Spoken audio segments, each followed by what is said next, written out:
Hey, this is JP from John Paul Music UK, and in this video we're going to have a look at getting drums into GarageBand.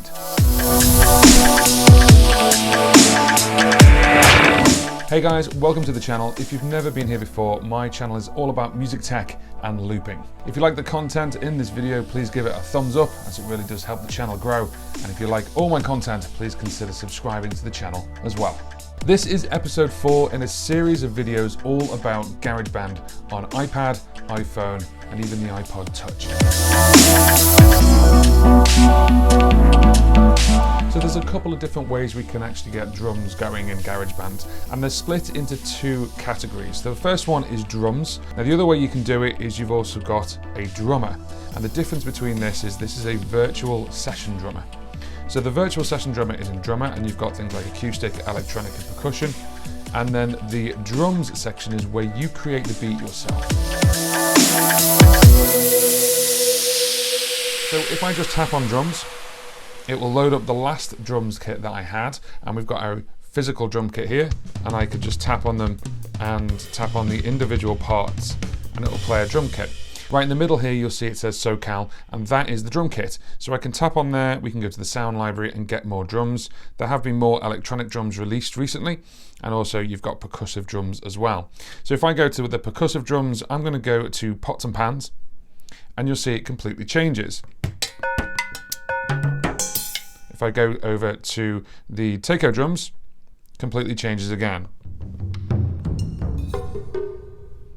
If we go to an acoustic set, it's more like a traditional acoustic kit. With your kick drum, your snare. If you tap the side of the snare, you get the rim shot. And also it depends where you tap on the cymbals as well. You will get a different sound. If you hit the crash, it also kicks the kick drum as well. If we go over to electronic or percussion, we go specifically to electronic. Let's just go to big room. It will change over to an electronic kit. And you have 12 different pads you can play with. And you'll see on the right and left hand side, you'll see things like drive, crush, low cut, and high cut. And you can change them accordingly.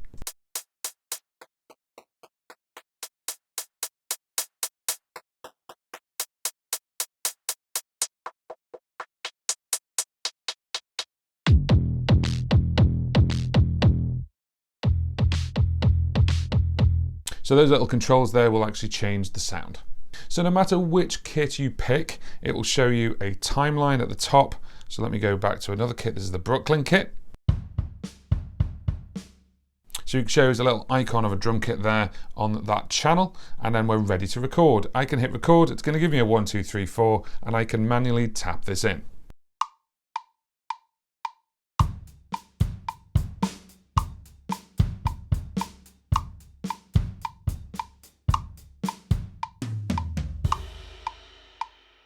Now this all gets recorded as MIDI, and of course we can clean this up and make it a little bit more tighter as well. So no matter if you play a little bit loose or out of time, there's one thing you can do in the settings, and that's actually set the quantization. So I'm going to show you this now. Where we go into here, we can go into settings, and you'll see there I've got quantization set for 1/16 of a note. So I've played it in, and then as it's recorded it, it's shifted it over, so now it's in time.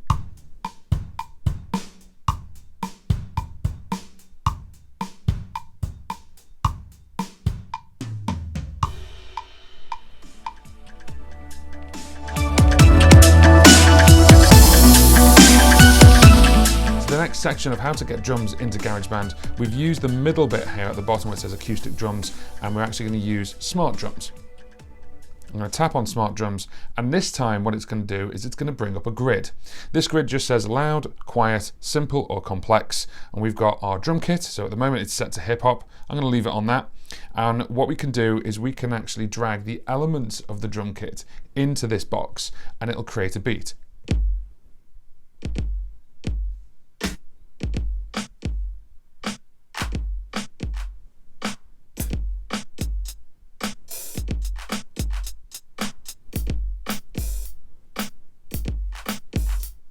So maybe I want the kick drum a little bit louder.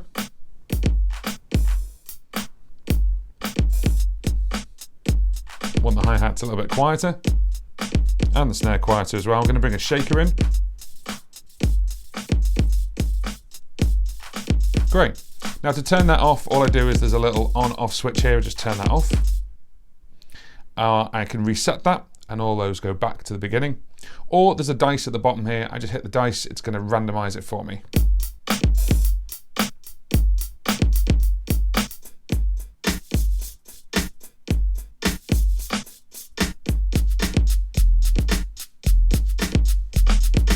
Now let's say I don't want the hip hop kit, I can just tap on the icon and it's going to bring up a couple of drum kits which we can use with this system. So I'm going to go to the live rock kit. It may have changed the elements slightly, or if we go to the vintage kit, you can see there it's changed the elements as well. If I go to the classic drum kit, we've got a lot more elements. So I'm going to go with the live rock kit. I'm going to randomize it.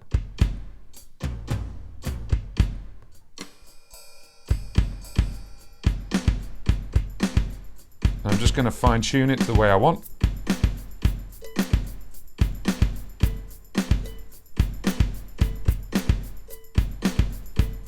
Great. So just turn it off. All I need to then do is click record and I don't have to do anything, it will record it in. However, what we can also do is we can move these around and GarageBand will remember that. So what I'm going to do is I'm actually going to take the shaker off and I'm going to bring it in on bar 5.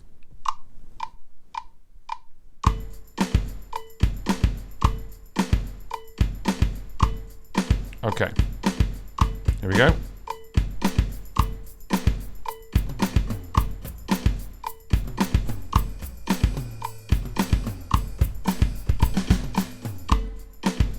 Now as it plays back, you'll actually notice when we get to just before bar 5, you'll see things moving around because it's remembered it.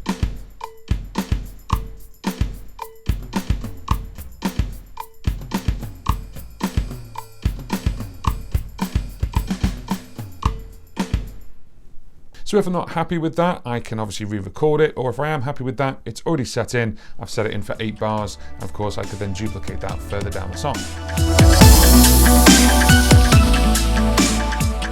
The next way with drums is the beat sequencer. Now the beat sequencer is a really clever system and it uses step on and step off to create a pattern. So let me go into that now. The beat sequencer looks quite different and there's quite a lot of settings here that I'm going to take you through. So first of all, it shows you at the bottom left-hand corner which kit you're using, and this one we're using the modern 808. I'm going to leave it on that for now. But if you do tap on that, that will bring up all the kits you want and you can change that accordingly. And we can scroll this down and add more elements from that kit. You can see there that it's split up into 16 parts. So what I'm going to do is I'm going to turn some of these parts on to create a beat.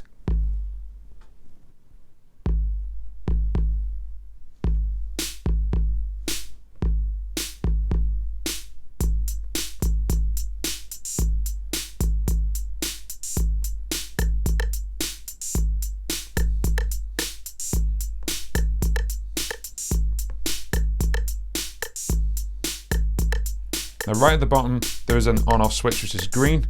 If I just turn that off, you can stop it. Let me go through the controls at the bottom. So we've got the modern 808 there. Next door to that, we've actually got the patterns, and we can actually pick different patterns for different things. It starts off blank, but let me go for another pattern.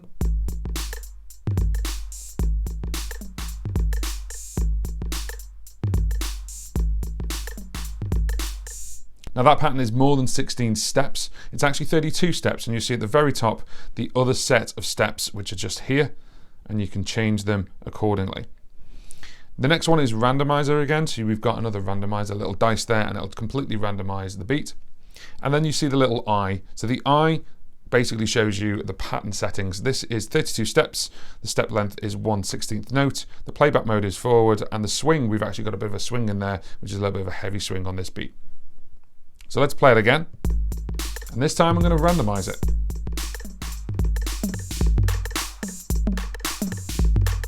And turn the swing off.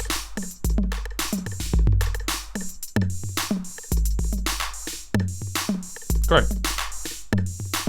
So these lights are the first and 5 different settings for the beat sequencer, and the first one is step on, step off. This basically shows you what's being played and when. So the next one is velocity. And you'll see there they all become faders, and I can move them up and down, or I can hold my finger down and make them a little bit bigger so I can change the volume of each step.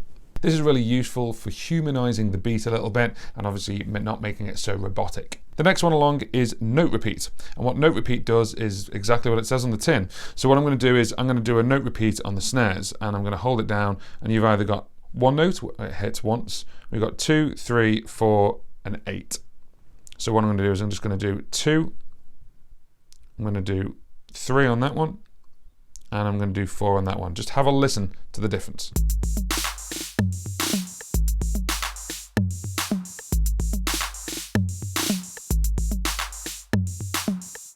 So you end up with little trills. I'm going to do this to the hi-hats just so you can hear what's going on.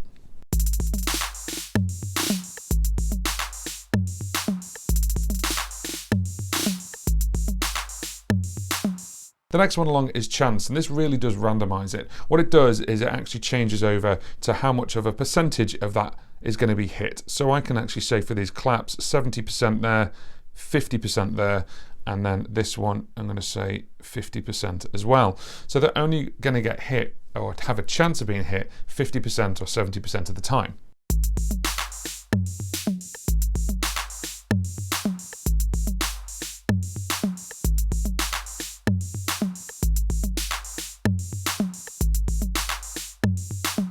So you'll notice with the claps there, they sounded slightly different on each turn. And this is a great thing because if you want to have a solid beat, that's absolutely fine. Everything will be 100%. If you want to mix it up a little bit, chance is a really, really great option.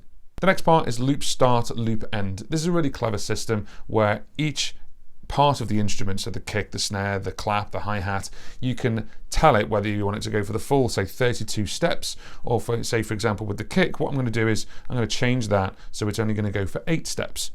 So I'm going to go over to the second part and we're going to drag this back. And what we can do is we can continue to drag it back so it only does 8. So it's going to do 8 steps for every 32 beat.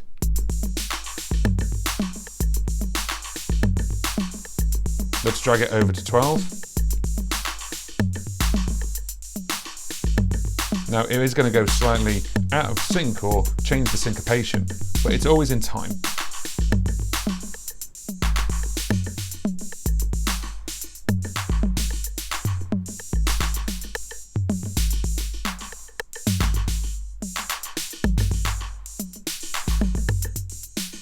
So you can see how you can really change that beat. And just before we leave beat sequencer, the one other thing as well is the individual elements of the beat. So if I just tap on the kick drum icon here, you can see the piece, so the kick, and I could change that to kick number 2 if I wanted to, or keep it as kick number 1. The other element is the step length. Obviously 1 is 16 note, I can change that as well. And then you've also got the playback mode, so you can say play forwards or play reverse or ping pong. So I'm going to change that one to ping pong, and I'm also going to change the hi-hat to ping pong as well. You'll see a little play head forwards and backwards depending on what you're doing on each icon. Have a listen to this.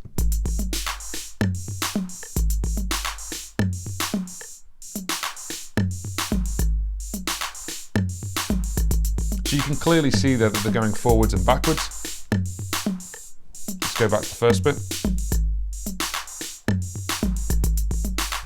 Again, another way to really randomize the beat. Now finally, in the drum section, there are more sounds available, so you can hit more sounds, and of course you can go to the sound library and pick any drum kit or percussion kit that you want. The drummer system has been taken from Logic and put into GarageBand. Imagine a session drummer sitting there waiting to be used, and you're actually going to dictate and direct them and tell them how to play. Again, we've got 4 tabs at the bottom, so we've got acoustic, electronic, percussion, and then more drummers.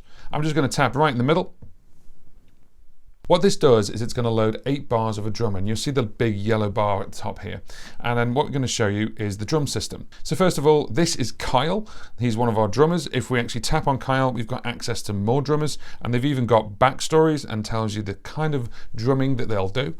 But we're going to stick with Kyle for now. On the left-hand side, you'll see presets. So these are the presets for Kyle. These are Kyle's drum patterns. So this is half pipe. We've also got things like Crash the Party, Echo Park, and these change depending on which drummer you're using. Underneath that, we've got a similar system to what we had in smart drums of loud, soft, simple, and complex. Underneath that, you've got swing. Then in the middle is Kyle's kit. So right now we've got a kick drum, we've got a snare, we've got a hi-hat, we've got the option for toms, we've got the option for cymbals, and there's a couple of options for percussion there, like a shaker or a tambourine.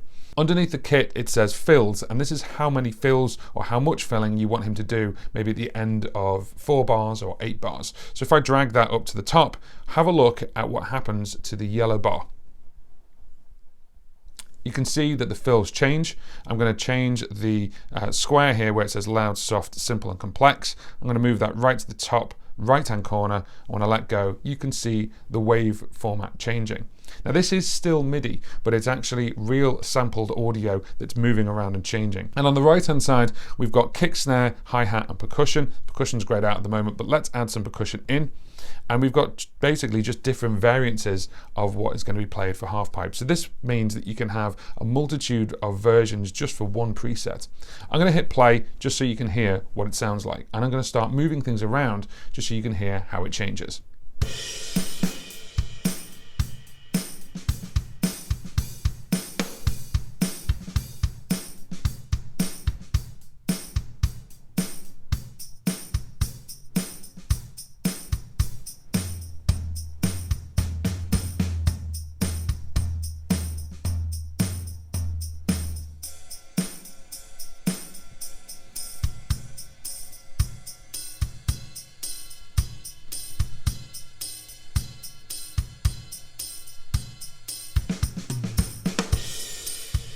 One thing to note is there's no record button. All we're doing is we're just telling Kyle what to play, and then that's set in stone. So if we want that as maybe our intro, we've got basically the kick drum there, and we've got the cymbals and a little bit of a tambourine. You would have also noticed as well, if I hit the cymbals, things like the hi-hat grey out, or if I go to the toms, the cymbals grey out. So it basically makes a preference to the main instrument that he's playing. We can turn things on and off, like the kick drum and the snare. And then this is all under one preset. If I go to another preset, which is called Crash the Party, then this might change.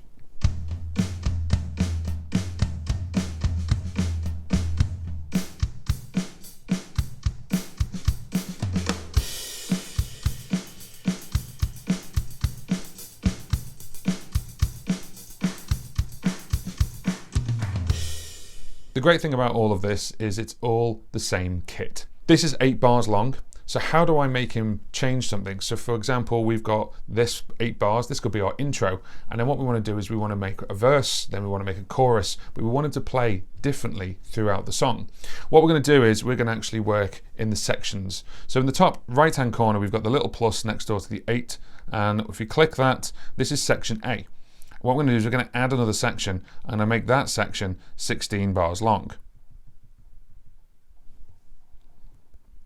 So now what you'll see is 16 bars of Kyle. So what I'm going to do is I'm going to change this preset over to Crash the Party. We'll make this completely different.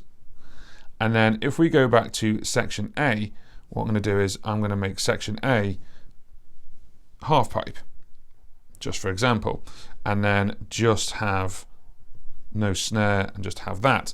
So now when we go all sections, you can start to see the different sections of the song, and you can see that Kyle is going to play something different in each section. So I'm just going to hit play, and then you're going to hear the difference.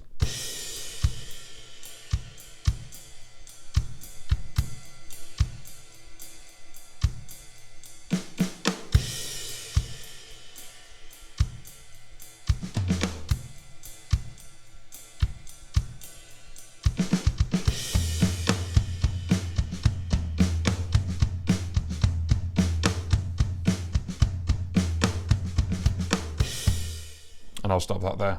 The drummer option is my favorite, and it's one of those things where you can actually start planning out your song with a drummer that's already ready to go. I'll find a couple of different beats, and then what I'll do is I'll start planning out the song. Maybe I know the song already in its entirety, so then I'll go, right, okay, well the verse is 8 bars, the pre-chorus is 4 bars, then the chorus itself is 16 bars, and I'll literally write that out and then add sections along, so then I'll have a full section of drummer who's playing along with me. I might not have a drumming section, I might take a bit out, but I'll use it initially just to get the time and get the beat going. I'm not very good at playing to a click track, but I can play better when I'm playing along to a drummer where there's a little bit of a groove going. I just want to show you what it looks like when you change the drummer. So at the moment we're using Kyle, and we've got part A is 8 bars long and part B is 16 bars long. So I'm going to tap on Kyle, I'm going to go to percussion, and I'm actually going to use Finn. Now Finn actually uses a cajon, so if you change that, you're going to see a different style. So we've got the cajon, we've got a foot stomp, we've got hand claps, we've got different instruments which would suit that drummer. The next one I want to show you is one of the electronic drummers. So if we go over to, say, for example, electronic, and we go to Magnus, you can see he's got a couple of different things there as well. That's the drumming system in iOS. There's 2 main ways you can bring stuff in, the drummer and then also drums themselves. But there is a third option, and the third option is external. Maybe you've got an app that is a drumming app, or it's got basically some beats there and you want to bring that into GarageBand. This is where inter-app audio comes in. And what you would do is you would launch that, and what it will do is it will bring a track up, but with that app built into GarageBand. So those are the 3 main ways you can get drums or drumming into GarageBand. I just want to give a quick shout out to all the subscribers. Thank you so much for subscribing. I'm glad that my content is helping you. If you've got any questions, please obviously leave them in the comment section below. And if you like what we're doing here, then please subscribe to the channel as well. As I said before, this is episode 4. There are loads more episodes on the channel as well. So go back, and I'll put a link in the description now to episode 1, and then you can go through the playlist and play them all. I just want to let you be aware of the Patreon page. That's patreon.com/JohnPaulMusicUK. There's some nice tiers on there. Go and have a look if you want to support this channel a little bit further. So thank you very much for watching this about drumming. I'm going to see you on the next one.